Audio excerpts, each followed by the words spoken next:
બિલકુલ વિવાદ નથી. 2019માં જાહેરાત અપાયા પછી સૌરાષ્ટ્ર યુનિવર્સિટીએ બધી પ્રક્રિયા કરી. પ્રક્રિયામાં ઉમેદવારોના નામ જાહેર કરવામાં આવ્યા, ઉમેદવારોને ગ્રીવન્સીસ લેવામાં આવ્યા, જેને વાંધા હતા એ વાંધા માટે યુનિવર્સિટીએ સમિતિઓ બનાવી. સમિતિએ માન્ય ઉમેદવારોની યાદી જાહેર કરી. નિયમાનુસારની એક ઇન્ટરવ્યુની પ્રક્રિયાનો તબક્કો 1 પૂરો થયો હતો.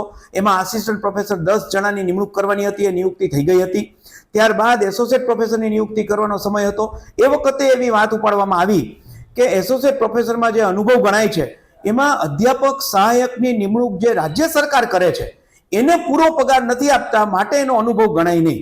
હવે જેની નિયુક્તિ રાજ્ય સરકાર કરતી હોય, રાજ્ય સરકાર એને પૂરો પગાર ના આપતી હોય, એનો કોઈ ઉમેદવારનો વાંક હોતો નથી. રાજ્ય સરકાર આગળ આવા અનેક દાખલાઓ છે. દાખલા તરીકે સ્કૂલમાં 5 વર્ષનો ફિક્સ પગારનો અનુભવ જેને હોય એ સ્કૂલમાં આચાર્ય થઈ શકે છે. આ જ પ્રમાણે કોલેજોમાં પણ અધ્યાપક સહાયક તરીકે રાજ્ય સરકારે કરેલી નિયુક્તિ એમાં જેને પૂરો પગાર ન આપ્યો હોય તો એનો અનુભવ ગણવો કે કેમ એ પ્રશ્ન હતો. જે ઇન્ટરવ્યુની પ્રક્રિયા પૂરી થઈ ત્યારબાદ કેટલાક લોકોએ રાજ્ય સરકારને રજૂઆત કરી હતી. રાજ્ય સરકારે 5 સભ્યોની સમિતિ બનાવી. આ સમિતિએ સમગ્ર અહેવાલ ઉચ્ચ શિક્ષણ કમિશનરશ્રીને આપ્યો.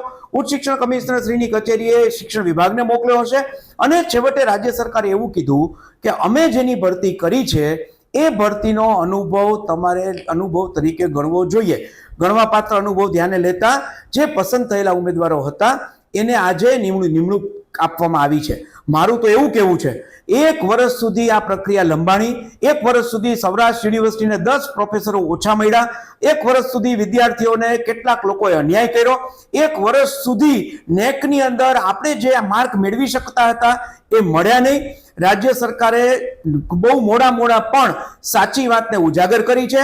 ખોટા લોકો જે ખોટી રજૂઆત કરતા હતા, પોતાની મહત્વકાંક્ષાને ભાગરૂપે જે રજૂઆત કરતા હતા, એમની સાચી વાત ખોટી સાબિત થઈ છે અને સત્યનો વિજય થયો છે.